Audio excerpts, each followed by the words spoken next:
Володимир Зеленски ненајавено допатува во Брисел. Украина ќе се соочи со финансиски тешкоти ако не обезбеди ново финансирање. Земјата е пред буџетски дефицит до 50 милиарди евра за следната година и ќе се соочи со финансиски потешкоти, предупреди украинскиот претседател во пресрет на самитот на Европската унија, на кој главна тема е токму начинот како да се обезберат средства за покривање на финансиските потреби на Киев за 2026 и 2027 година.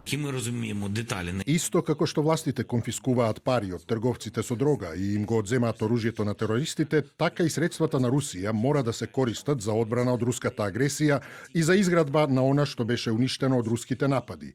Тоа е морално, тоа е фер и тоа е легално. И председателот на Европскиот совет Антонио Кошта потврди дека самитот на Европската унија нема да заврши без одлука за финансирањето на Украина. На самитот кој се одржа во октомври, покрај финансиската поддршка за Украина, лидерите донесоа и одлука за замрзнување на руските средства во Европската унија до крајот на војната или се додека Русија не и плати репарации на Украина.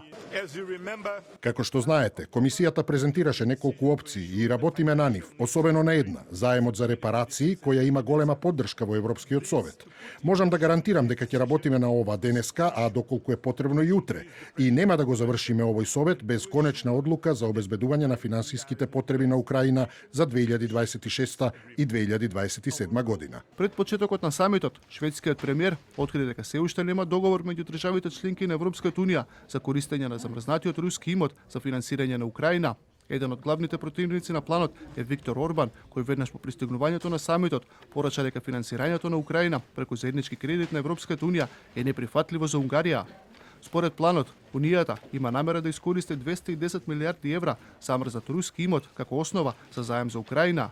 Од Москва досега неколку пати предупредија дека користењето на незините суверени резерви представува кражба и ја подкопува довербата во централните банки.